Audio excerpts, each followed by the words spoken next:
జూబ్లీహిల్స్ నియోజకవర్గ ఉప ఎన్నికల్లో బీఆర్ఎస్ అభ్యర్థి ఖరారయ్యారు. పార్టీ అభ్యర్థిగా మాగంటి సునీత గోపీనాథ్ ను పార్టీ అధినేత కేసీఆర్ ప్రకటించారు. సిట్టింగ్ ఎమ్మెల్యే మాగంటి గోపీనాథ్ మరణంతో త్వరలో జరగనున్న జూబ్లీహిల్స్ ఉప ఎన్నికలో పార్టీలో సీనియర్ నేతగా జూబ్లీహిల్స్ ప్రజల అభిమాన నాయకుడిగా స్థానం సంపాదించుకున్న మాగంటి గోపీనాథ్ సతీమణి మాగంటి సునీతకే ప్రాధాన్యతనిస్తూ వారిని అభ్యర్థిగా ఎంపిక చేశారు.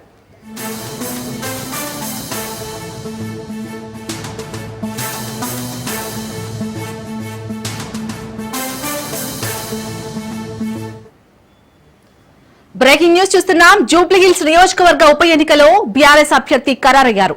పార్టీ అభ్యర్థిగా మాగంటి సునీత గోపీనాథ్ ను పార్టీ అధినేత కేసీఆర్ ప్రకటించారు. సిట్టింగ్ ఎమ్మెల్యే మాగంటి గోపీనాథ్ మరణంతో త్వరలో జరగనున్న జూబ్లీహిల్స్ ఉప ఎన్నికలో పార్టీలో సీనియర్ నేతగా జూబ్లీహిల్స్ ప్రజల అభిమాన నాయకుడిగా స్థానం సంపాదించుకున్న మాగంటి గోపీనాథ్ సతీమణి మాగంటి సునీతకే ప్రాధాన్యతనిస్తూ వారిని అభ్యర్థిగా ఎంపిక చేశారు.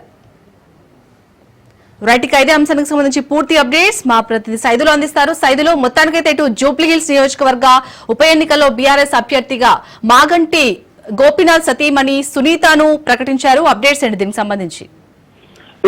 మొదటి నుంచి అనుకుంటున్నట్టునే మాగంటి సునీతకే టికెట్ జూబ్లీహిల్స్ లో ఉప ఎన్నికల్లో బీఆర్ఎస్ పార్టీ ఇవ్వబోతుందని చర్చ జరిగింది. దానిలో భాగంగానే ఈసారి దివంగత నేత మాగంటి గోపీనాథ్ సతీమణి సునీతకు టికెట్ ఖరారు చేశారు బీఆర్ఎస్ అధినేత కేసీఆర్. సో ఇక మొన్నటి వరకు కూడా కొంతమంది పేర్లు తెరపైకి వచ్చినప్పుడు కూడా దాదాపుగా కేసీఆర్ మొదటి నుంచి సునీతకే టికెట్ ఇవ్వాలని భావిస్తున్నట్లు పార్టీలో చర్చ జరిగింది. ఎందుకంటే కంటోన్మెంట్ లో కూడా అదే జరిగింది. కంటోన్మెంట్ కూడా అక్కడ సాయన్న మరణం తర్వాత తన కూతురు లాసియా నందిత మరణం తర్వాత తన చెల్లికి టికెట్ ఇచ్చారు. సో దాని తర్వాత ఇక్కడ కూడా మన జూబ్లీహిల్స్ ఉప ఎన్నికల్లో కూడా సో మాగంటి గోపీనాథ్ అకాల మరణం తర్వాత తన సతీమణి సునీతకే టికెట్ ఇవ్వాలని చెప్పేసి బీఆర్ఎస్ పార్టీ మొదటి నుంచి కూడా భావించింది.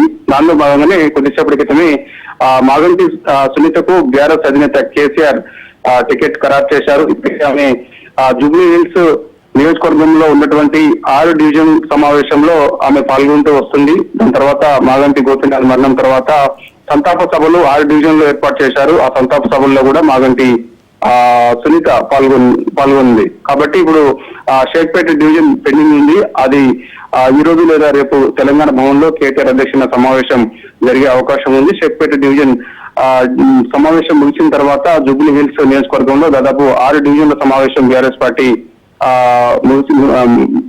సమావేశం ఏర్పాటు చేసుకుంది. సో గెలిపే లక్ష్యంగా ముందుకు సాగాలని బీఆర్ఎస్ పార్టీ భావిస్తుంది. ఎందుకంటే కాంగ్రెస్ పార్టీ అధికారంలోకి వచ్చిన తర్వాత కాంగ్రెస్ పార్టీ పైన వ్యతిరేకత ఏదైతే ఉందో అది ఇప్పుడు జూబ్లీహిల్స్ ఉప ఎన్నికల్లో బీఆర్ఎస్ పార్టీ గెలిచి రాష్ట్రానికి ప్రత్యామ్నాయం రాబోయేది బీఆర్ఎస్ పార్టీ అనేది చూపించుకోవాలని బీఆర్ఎస్ పార్టీ భావిస్తుంది. దానిలో భాగంగానే ఎంతో ఛాలెంజింగ్ గా జూబ్లీహిల్స్ ఉప ఎన్నికను బీఆర్ఎస్ పార్టీ తీసుకోబోతుంది. మాగంటి సునీత మాగంటి గోపీనాథ్ సతీమైనటువంటి మాగంటి సునీత దాదాపుగా నియోజకవర్గంలో సుపరిచితురాలని చెప్పేసి బీఆర్ఎస్ పార్టీ చెప్తూ వస్తుంది. దానిలో భాగంగా అందరికీ తెలిసిన వ్యక్తి జూబ్లీహిల్స్ లో మాగంటి గోపీనాథ్ ఎన్నికల ప్రచార సమయంలో ఆయన హ్యాట్రిక్ ఎమ్మెల్యే గెలిచిన ప్రతిసారి కూడా సునీత ఆయన వెంట ఉన్నది.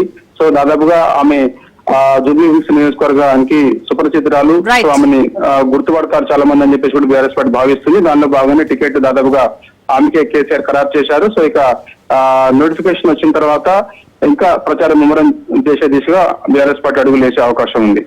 Right, thank you Saidulu.